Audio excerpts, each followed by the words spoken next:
If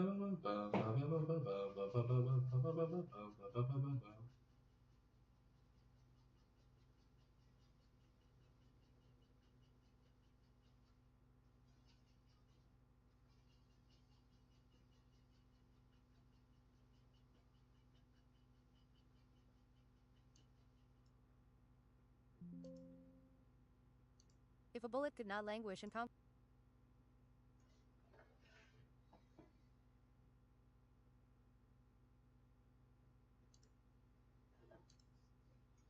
If a bullet could not languish and conquer. Hither equals over there, to or toward this place. Thither equals over there, opposite place of hither. Thus equals as a result or consequence of this. Saith equals said. Entereth equals enter. ACHH we equals Scottish. In it equals isn't it. Chapter 1, British Nerd Fight Club. Historian bodybuilder James had a beautiful black body, shining as the deepest onyx, the night without the stars and constellations, abyss without an answer. Black elephants with a black sun on a canvas of terrible reflection. Don't be scared of that Black as the stream, minds of royal lol. usurpers, disillusional and secret spite spiffing insane. Oh dear, black as painted black Vanta black. Well actually maybe there were hues of grey and crispy. Being 2.2 meters tall and 170 kilos of anatomical muscle gave him gigantic legs and in extension shins like heads, also because after reasonable tall lengths, it's only the legs that grow thus, but he did not look like a frog either, or a cyclist. He had the endurance and ease for exaggerated unfair physical work, broad thus like a tall brawn unit you don't expect to face and challenge, there's always a bigger barbarian, but he was an abstract reserved thinker, contemporary and true. Rectangular glasses without frames look teachy with his brown autumn coat, in contemporary London wear loud and audacious. The glasses could have made him look a legendary nerd if he was just an attorney or skinny doctor. Contemporary designer umbrella, black and white striped tailor-made suit, considering having sleeves up. He could be quiet, listening and stuck in the inside enough for people think he wasn't extroverted sometimes, he would listen and wonder, fantasize about people automatically. He tried to have solitude alone, people leave when they like to, can't rely on other people to be happy, and there is so much time to gather brains, to analyze, create and create strength. Solitude and introspection, analysis or worst, sedating darkness. He had been lonely with life sometimes, waiting for his time, moving to a new city just meant existing alone. He was a social whirlwind for new friends maybe, to be brotherly, drunk and silly, connecting, playing things out automatically in his mind. Uniting commonly was the population of lonely people. People didn't understand his poetry, his music was too niche and stereotyped. Like not allowed to be quiet, he was like someone strange to analyze in the street, his story was not told immediately. He stood out being tall, and out people were, or they were destructive, he had a rumor of being good, or not wanted. He had a thick short feminist-looking haircut, he colored white or maybe blonde black later in the book and had DEATH tattooed into his left knuckles and then again in WHITE on his medieval armor. He was a very muscular V-shaped gym human with 1.7 meters between shoulders and arms like trees. Chiseled manly face in the Chad direction, square buttocks, striated upper legs, like feathers, like an anatomy chart, disproportional 3D delts. To have an aesthetic look, like body sculpturing is about, you must have larger shoulders, work out all four heads, it is a weak adjustable muscle, the most injured at the gym, but to get 3D shoulders you can't just work out everything, you must work out the shoulders twice as much. The triceps was 2/3 of the arm, like a triceratops, an oak, meaty but didn't look unhealthy. Thus like Kevin Levrone, he had legs for arms, triceps looking then more differentiating than the biceps, so it is. Handsome everything, something to make the world's strongest men jealous. There seems to be a certain wisdom, patience with the greatest strength genetics, they can think strategically conquering society, mathematical. Having below 10% body fat can make you feel fatigue and brain fog, but James compensated by thinking he looked good. Looking into his mirror that didn't show enough of the body at any angle, he found green eyes that looked blank, could have been the Sahara Desert, focused first then intelligent, a specimen, could make you think about an INTJ like Arnold Schwarzenegger and fell down the stairs backwards like he wasn't wearing a shirt, he missed the smart refrigerator. He had taught history in London for 3 years, he remembered having a genius lazy brain about his future until he was attracted by leisurely university history teaching with Greek philosophy. There was searching for his fitting potential, a worrying, frustrating amount of time, or until something was lazy enough.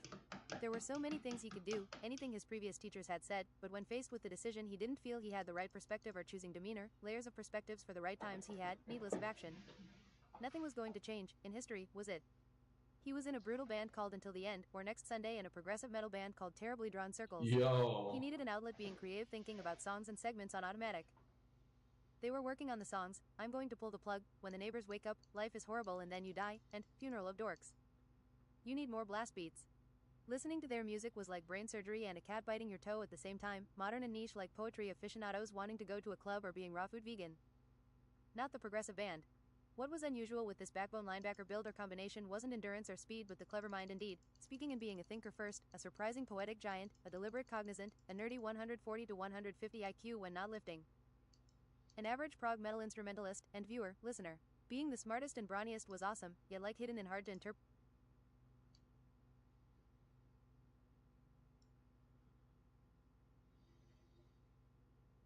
Medieval tournament. Eugene told James about the Gladiator Coliseum-like tournament in the Duke's honor. Posts interestingly said 70 kilograms weight limit, knock them unconscious for 30 seconds or death.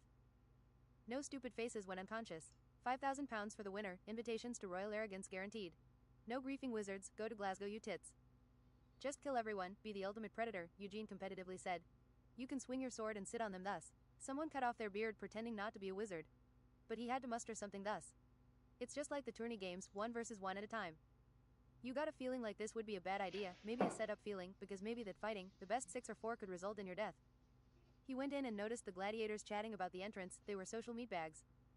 Sven is unstoppable. No one can stand before the earth-shattered dual hammer wields. There is no death sure but from Sven. The Grim Reaper has 26-inch arms and his name is Sigmund. Do you guys think I'm going to be worried about anything like this? Said James, still towering, pulling a seat.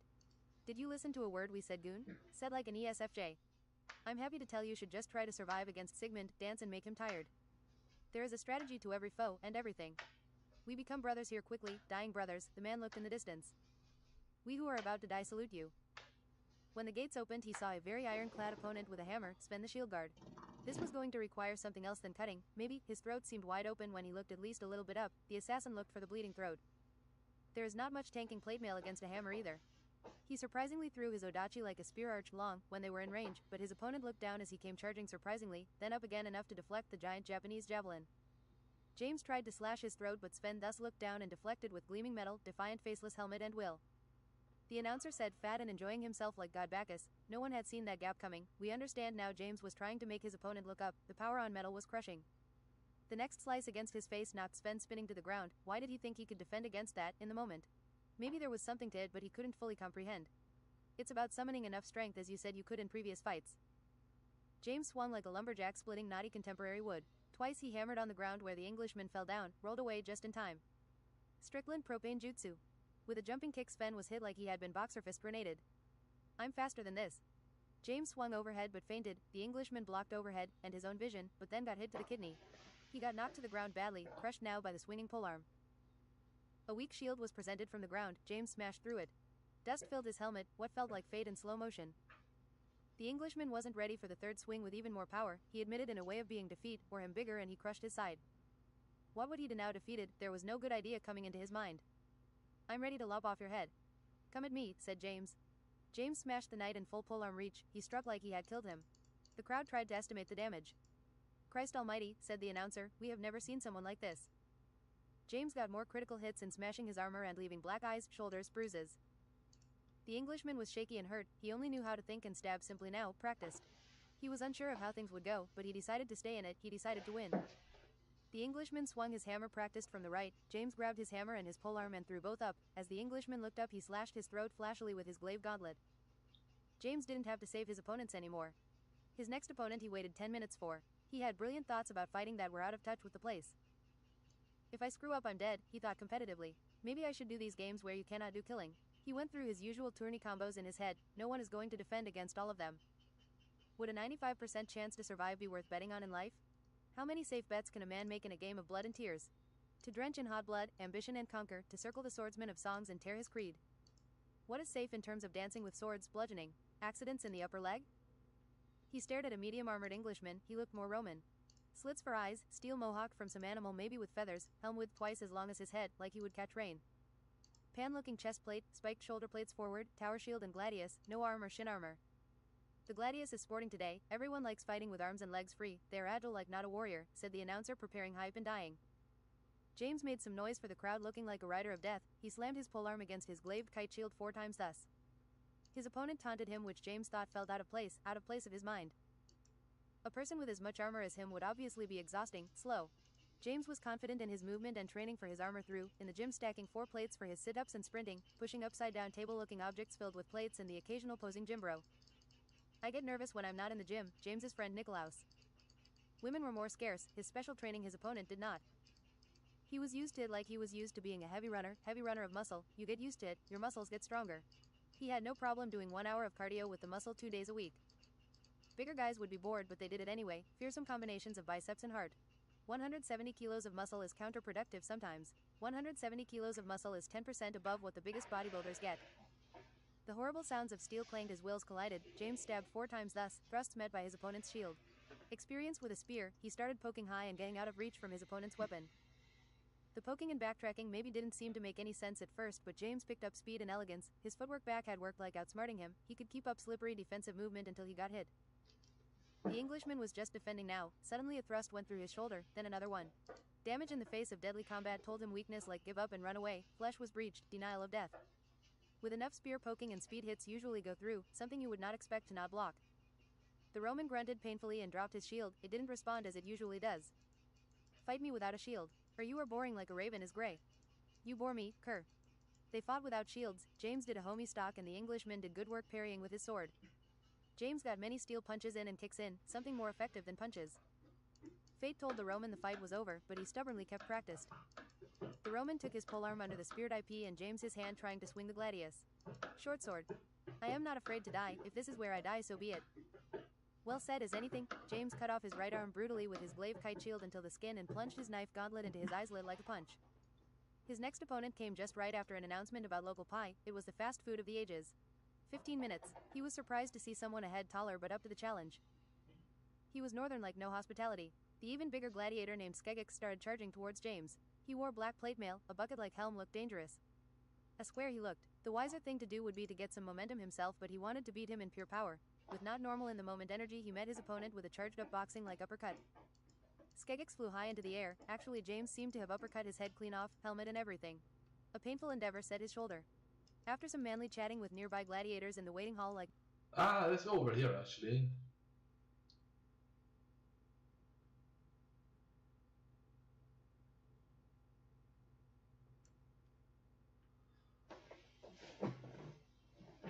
I want to go over here.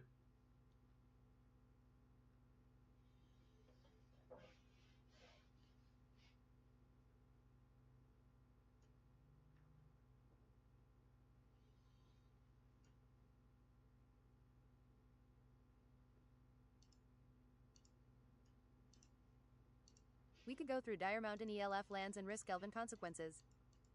They went through mountain pass after mountain chain. James didn't feel a thing, but Porpoise could have. Porpoise had naturally good endurance and a big heart. He was the one to complain, had to spell out circumstances, but was the one after that handled the journey afterwards the best. Do you think we'll spot any elves? If the mountain elves find you interesting, they will find you. Like a wolf mangy. Hours later they saw a company of humanoids walking in the direction they were, mirroring step for step, walking over low mountain and dry brown grass. James cut to the chase closing in hither.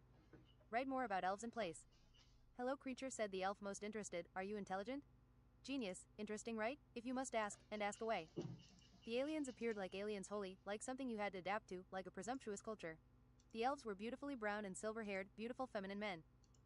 They dressed in hunting leather and runed, versed robes. Could have been straight from a druidic ritual. One with an antler, one with actual deer antlers growing from his head. Fashionable and sleek, magical items and bracelets. Swords curved and expensive, they had bows thick and elegant, opulent that shot like a ballista.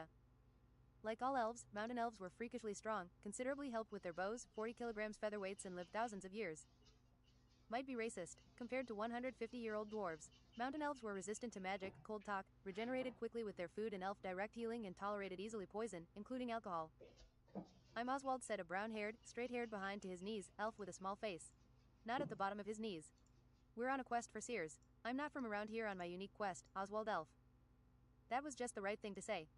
We have seers foggy and old too, if you're interested.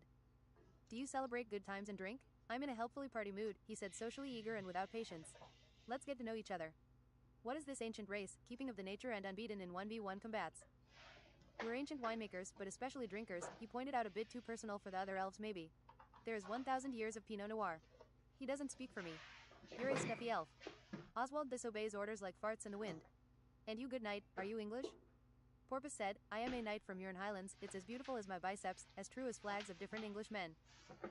That's fairly long distance away from here, the elf said, honest and bored. The others looked like they were looking for a reason to dismiss him. I can tell you my quest and secrets, James said cleverly. Do we have passage to your lands? Barely unconsidered, push, they said, you have. Not but half a day's walk led them to a mountain city, but the mountain yard was still in a forest. It seemed owned and dotted with low ground buildings and practical smitheries, leather and food stands. The lightning was low into the teal and green, the buildings turned more metallic and larger near the mountain entrance. Do you resist magic and arrows and fire? I am just a scientifically altered human. A gym human, I'm also the smartest of us, them, and I'm really good at poetry. Cavalcade black stampede of inconsiderate horses, trample my hope for life in return. This doesn't lessen my interest. I have injected scientific testosterone for 10 years and exercising ultra-optimally like not forgetting a day, also with magic from a place as distant as the future. Even growth hormone and cutting-edge athletic food tricks. Unbelievable endurance consistently, had to eat soy chicken and rice. There was meals not for tasting but for calories, chugging just health oil bottles and turning on optimal genes with foodstuff and repairing telomeres. Into your blood? How much crazy stuff? Thousands of more times than I produce. But I can take it, you see I was born with perfect genetics, I was huge even before, I am the test subject free and aligned perfectly. I slay monsters fearsome and poignant. Do you get these hormones from animals? Synthesized scientifically, I have never skipped leg day. This sounds like a price of unbalance, desperately doing too much. Insecurities and impatience. We could teach you how to eat grapefruit and turn it, and the leaves too into testosterone. We know how to do this too, I must confess, but we have never done it. You lose your mind. James guessed accurately. That is the price. It was not easy to get back mentally. They got to some luxurious park benches, white and blue crystal and white steel. There was blue and white building cozy lightning, they had beautiful times to rest and think, consider balance of their life. Oswald was testing James, he messed with this race and unit but respected them maybe. A game of arm wrestling, who wins drinks, who loses drinks more. Sounds like a game for me. Look, we have some beautiful ladies thus, good luck charming one of these. Big-breasted elves in white dresses were giggling thrice groggy. They looked pristine like a moonlight deer, commanding and with a social but crazy friend. Beautiful pitch black and white arms took hold, a handshake of biceps, though the elf was sleek and without much visible muscle. Needless, the strength was like iron in the sleekness. Maybe finding a buff elf would be a challenge, I wonder how strong they would be. The struggle was even, no hand went anywhere, the grip was galvanized, the elf was as strong as Thor. James kept it cool and could somehow multitask, speaking easily, doesn't matter how taxing the concentration was, eventually James could do something else like he had a second brain. You're strong for having droopy arms. Porpoise said, you can't lose James, his arm is an eighth of your size. He's not weak, Porpoise, he has good ground strength, ha ha ha. James felt like whatever best man should win. 5 minutes later at full blast their elbows was making dents in the bench. Christ, you are enduring, you're just getting stronger, I give up, said Oswald. Here's some herby moon spirit, human. He picked up a jug. It's perfect and refreshing, thirst quencher. This is going to be terrible, James thought. It was herby, like a health drink, mysterious and no sugar, so healthy James coughed like a dying man. Let me bring the real guns, no need to sit like waiting for dwarven monorails. This is roaring moon distilled from something like alcohol called Black Gull. It would be like 600% alcohol to you. I have drunk a 6-pack of wine bottles before going to the gym. I completed the session. Did you know us mountain elves are resistant to poison? He said fair. I was getting there. James took a chug from the vintage. It was as if an atomic bomb had detonated in his head, but then James also noticed. Chocolately, bourbon and smoke, pushing through half functioning. Smoked maple, you're getting on. He dared not push him further for now, reconciling past damage ignored. Insane James took another chug. The elves thought it was funny anyway. And there's lethal punishing oregano. Oswald took some pleasure in showing his favorite stock. It is the same yet not similar. Chug. It tasted like metallic poison with spices and herbs. Strong stuff. James thought he was getting poisoned. I love spiced alcohol. 11/10 thirst quencher, elven time lemonade beer. It fits perfectly, but the lemon was overwhelming at first. This one he would have drunk just for the taste. Sweet lemon is not like lemon. Dancing and drinking commenced with a few more games. Like C4 chess with exploding pieces. The elf ladies were glad to get a grip in under his leather armor, around his waist and upper body. Interesting stranger, James didn't notice much. You know it's the mind, that special hick, James said confusingly, not my biceps, but people don't seem understand that. I'll drink to your biceps. Oswald hit his wooden mug bravely and looked into the distance confused. I'm from Ass Creek Gulch, it's a beautiful elven city actually. I wanted to become a designer architect, I would pull from home fair. There's so many artsy designs you can have for buildings, who wants another square? I'm great at science and pie, drunk James said excitedly, a bit Scottish. Wait, I need 5 seconds. Afterwards James did 500 digits of pi and then 50 backwards. Numbered grouped of 10 to the power of 4, the brain remembers as easily as 1. James remembered some of these customs so the rest would make sense. Looking at the pattern, he feel he understood the pi pattern now. See, it ends with 5356295141.3. It's the same as 3.1415926.535. I learned first from Bill Nye the Pie Guy. We have a guy called Bill Nye the Pie Guy, makes great pie, poutine, pastry. James imagined a fat man, double chin. Drunken genius, another kind. Oswald didn't know what to say now, drinking properly. Smoke this pipeweed, clarity leaf or wisdom stem, it gives you profound insight, brilliance and crystal clarity. But you don't care enough and are inept to change anything for 24 hours. Like an asshole, like a talker and not a doer, like you didn't care about anything. We also have C4 black liquor leaf. This is really as good as it gets, pulling down things in your lungs like oxygen. Elves without manners give us wisdom stem, not the biggest corporations, limited on stock, distributed to gourmands thus, fought over like a plate of cake. It felt like profound ashwagandha or ginseng. Nerves were calmed and surroundings noticed. I feel like I have never been sober. In defeating the weak and bullying the sensitive we are blind, a cruel world for the sensitive that cannot fight. We live in a primitive world just like the animals. Why can't we just be sober? I'm drawn towards sins and mistakes as fast as I can solve them. People break their neck and fall in front of my horse. You have the power, or your will at least, to give direction. One good turn deserves another. I have been loyal to my people, and in war done just always what I'm told. I am belligerent, but too much have I heard from duty. I am just a thinking pawn. 1 meter elf ears bearing on an purple elf with glowing light blue eyes, complexion like an explorer and an hourglass figure awoke James. He awoke in a bed in a white luxurious hut, still haven't entered the mountain. James thought the ears were really cute. Come, I have a proposition for thee, saith Salvanettel. Entering a stone hall, detailed and sleek, he saw scribents, scientists and secretaries. James was hungover like the dead, but being a genius he was still pretty sharp. He knew he would miss a point but argue with grit. We have been troubled by a certain lizard thus, devouring our sheep and sheeple, impaling our ibis and ibex. Take on this beast gleaming and give us peace of mind, Slayer, she said echoing, I know your kind wants a place. Am I to die a mercenary to a 3 meters lizard? A dragon, but in fact we have a smith that can armor your shield against the elements. It guards a path into the mountains we want, the only way to connect the lands, opening trade and diplomacy like the easiest present, and a red jug looking like a coral, that will extend your life to 150. This is your reward. I'll do it. We shall lead you to the mountain of illusion. After the smith working magic smithing, James went to an elven market, looking at boots and quite a lot of cheese. James liked Gruyere, Dutch cheese and garlic cheese like Larole. More yogurty than cheese anyway. Elven cheese testing did not disappoint, it was almost a knockout. Apple whiskey hard cheese was the winner after a vegan silky coconut cheese. Wine-infused cheese but not expensive enough. He did some wine testing to get rid of the hangover. Eventually he bought a whole jug of half watermelon strawberry half mountain red wine. There is no hangover if you start drinking again. He came across another cheese stand with yogurty blue cheese for free and 50 to 90% sale on decent and expensive cheese. He intelligently reviewed the foodstuffs, being poetic and fluent, bought a lot. A whole wheel This of fight's still drying. Purple elves with double blade swords led James north, then high like they were connected, an invisible environment. Treacherous paths led into rings of flames thus. Climbing mountain paths is always tough, but then you get used to it. Mountains and stairs is just good exercise, pulling your weight like a triceps dip. It is easy to wander losing all your fat reserves, like everyone does climbing Mount Everest.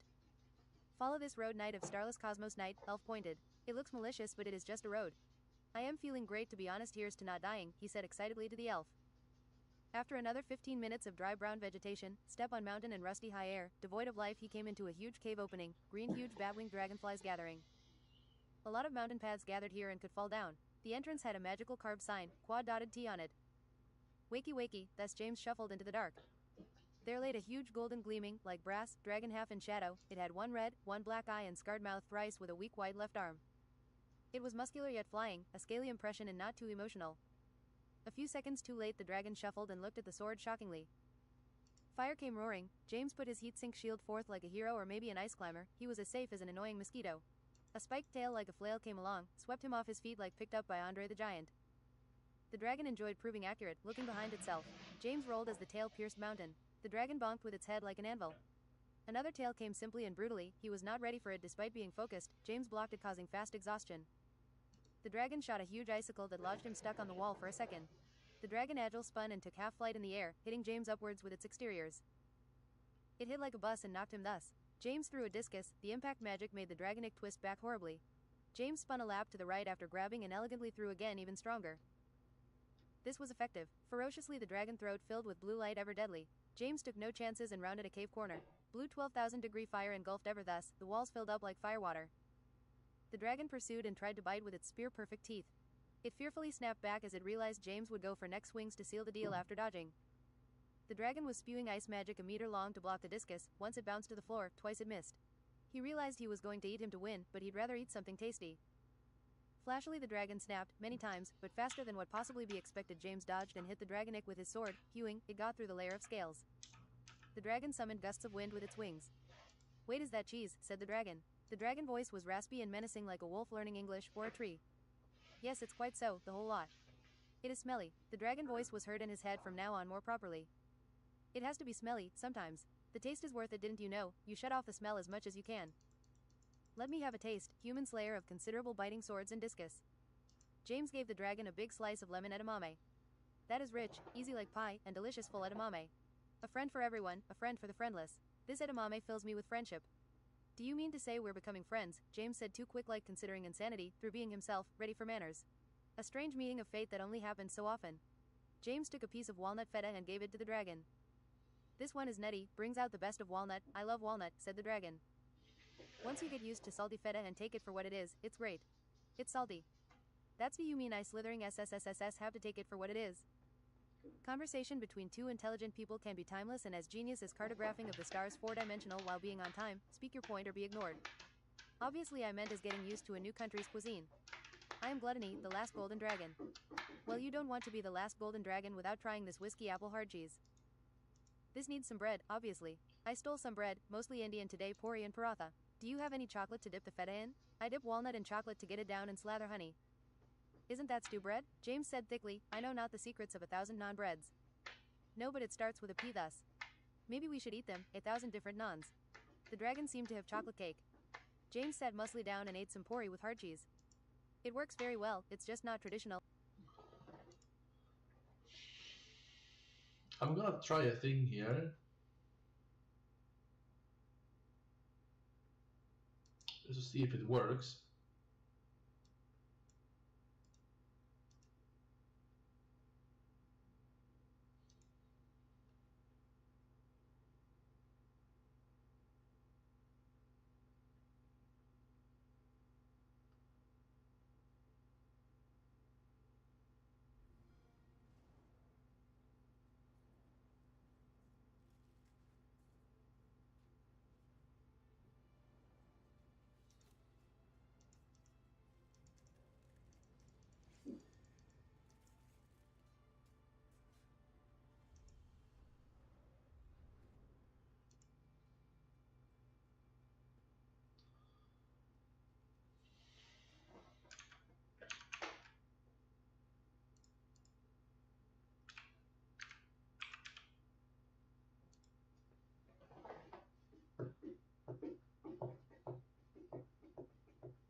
Yeah, I can't observe. It works very well, it's just not traditional, it tastes thin. Here's some Roquefort and Limburger, dragon. I like tradition, one must... No, I don't want to.